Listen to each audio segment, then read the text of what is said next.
Terima kasih klik video ini dan jangan lupa subscribe.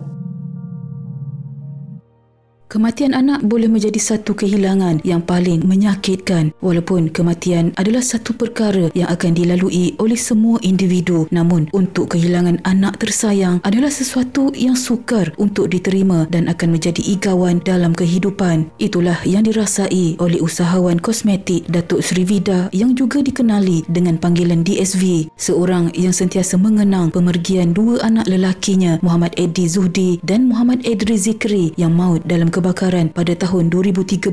Datuk Sri Vida yang mempunyai 4 orang anak menyifatkan kehilangan tersebut adalah perkara menyakitkan sepanjang kehidupannya. 3 bulan beliau gagah bangkit melawan kesakitan kehilangan orang yang tersayang yang pergi tidak kembali. Pemergian mereka umpama dirinya pun turut pergi. Sepanjang Perintah Kawalan Pergerakan PKP dilaksanakan, Datuk Sri Vida tidak dapat menziarahi pusara kedua-dua orang anaknya yang dikebumikan di Tanah Perkuburan Islam Meru Raya di Ipoh kerana sekatan merentas negeri yang dilaksanakan oleh kerajaan pada tahun 2021. Apabila sekatan merentas negeri telah dibuka, perkara pertama yang dilakukan Datuk Sri Vida adalah mengambil peluang kebenaran merentas negeri dengan menziarahi pusara dua orang anaknya itu. Baginya masih segar dalam ingatannya mengenai insiden hitam yang meragut nyawa anak-anaknya yang berlaku sewaktu mereka berusia 10 dan 11 tahun dan mereka dikebumikan di dalam satu liang lahat. Lalu apa yang telah berlaku? Ini adalah kisahnya.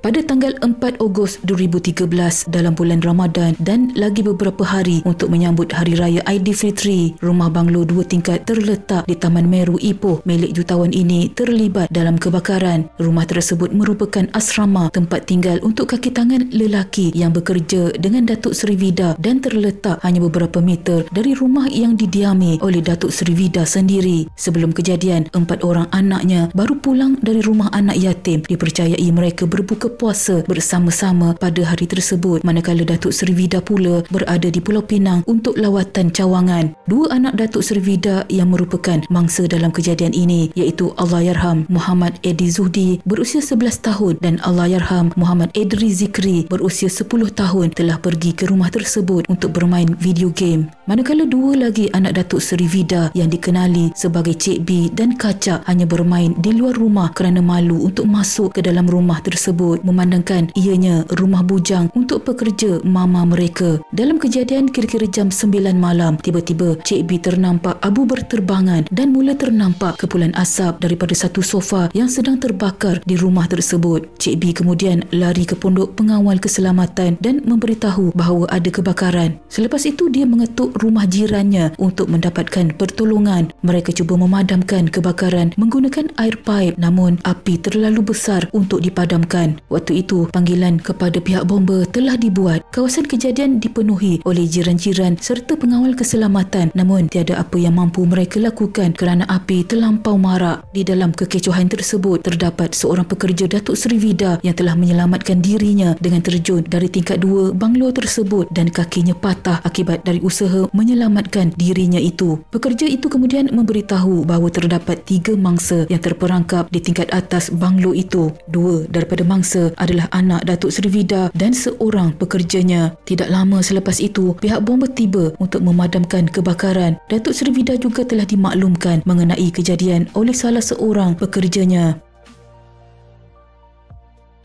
Timbalan penguasa bomba negeri ketika itu, P. Samasuvam, ketika ditemui di lokasi kejadian berkata pihaknya menerima panggilan jam 9.23 malam dan sebaik tiba di lokasi, api sedang marak terutama di kawasan bumbung. Terdapat beberapa letupan kecil di rumah dan kebakaran itu agak besar, tetapi kebakaran itu telah berjaya berada di bawah kawalan kira-kira 30 minit setelah usaha memadam kebakaran dilakukan oleh anggota bomba yang terlibat. Kebakaran memusnahkan hampir keseluruhan rumah bahagian tepi teres 2 tingkat tersebut. Maklumat awal yang diperoleh mengatakan ada 9 penghuni di premis itu, namun selepas api berjaya dikawal, anggota bomba hanya menemui 3 mayat di dalam bilik air termasuk 2 kanak-kanak dalam keadaan terduduk dan terbaring di lantai. Mereka bukanlah meninggal kerana terbakar tetapi sesak nafas akibat asap tebal dalam kejadian itu. Mangsa yang terkorban ialah Edi Zuhdi dan adiknya Edri Zikri serta seorang pekerja Datuk Sri Vida iaitu Muhammad Nur Syamil berusia 26 tahun. Dua lagi penghuni yang berada di dalam rumah tersebut sewaktu kejadian sempat menyelamatkan diri. Seorang daripadanya adalah pekerja lelaki berusia 27 tahun patah kaki selepas bertindak nekat terjun dari tingkat 2 rumah berkenaan bagi menyelamatkan dirinya. Kebakaran itu turut memusnahkan sebuah kereta mewah jenis Bentley, sebuah kereta perdua kancil dan beberapa buah motosikal. Penghuni lain terselamat kerana dipercayai keluar dari rumah itu terlebih awal, tetapi 3 yang lain termasuk mangsa terperangkap. Mayat mangsa kemudian dibawa ke Hospital Raja Permaisuri Bainon, Ipoh untuk bedah siasat dan pengecaman identiti. Pihak bomba pula memulakan siasatan bagi menentukan punca kejadian. Waktu itu menurut laporan, kebakaran dipercayai berpunca dari kereta Bentley milik Datuk Seri Vida yang diparkir di rumah tersebut. Dalam satu dakwaan mengatakan rumah tersebut terbakar setelah kereta Bentley meletup angkara mercun. Namun tiada pengesahan dibuat oleh pihak bomba, manakala Datuk Seri Vida turut menafikan dakwaan tersebut.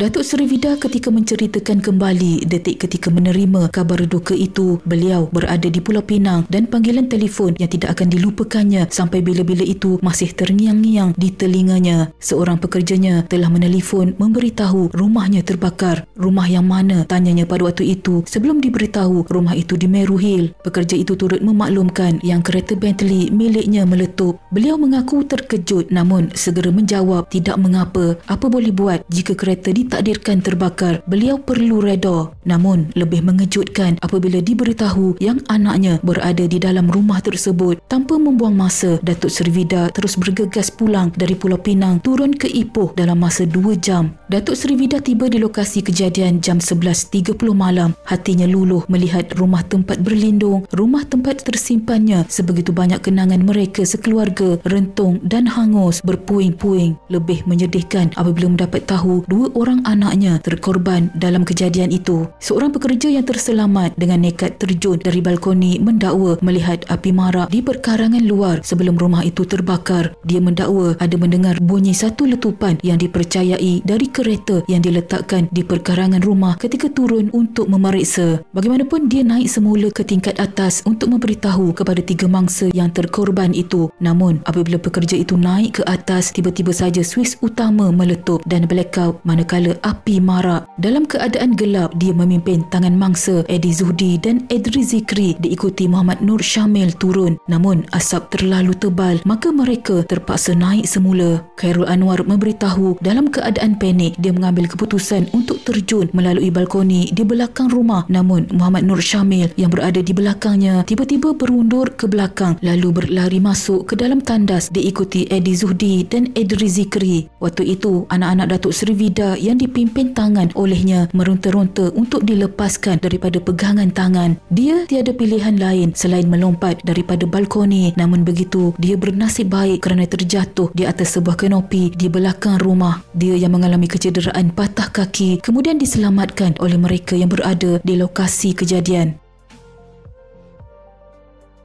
Kejadian yang berlaku hanya beberapa hari sebelum Aidilfitri membuatkan kesedihan amat terasa oleh Datuk Seri Vida serta 2 orang lagi anaknya. Bahkan Cik B pernah berkata yang dia merasa rindu dan yakin sekiranya abang-abangnya itu masih hidup sehingga ke saat ini, sambutan Aidilfitri pasti lebih meriah diraikan bersama keluarga. Sebelum insiden itu berlaku, Datuk Seri Vida sempat membawa pusing ke semua anaknya satu Eropah. Mereka sempat pergi bercuti beberapa bulan sebelum kejadian tersebut berlaku, meninggalkan memori menjadi kenangan yang akan dikenang sepanjang hayat mereka. Datuk Seri Vida juga pernah berkongsi pengalamannya melihat asap di Mekah. Ternyata inilah jawapannya untuk peristiwa kepulan asap bermata yang beliau lihat di Mekah. Katanya inilah rupa-rupanya berita sedih yang Tuhan ingin berikan kepadanya. Takziah kami ucapkan atas kehilangan insan yang tersayang. Sama-sama kita hadiahkan Al-Fatihah kepada Allahyarham Muhammad Eddie Zuhdi dan Allahyarham Muhammad Edri Zikri. Bermainlah dengan gembira di taman syurga Allah.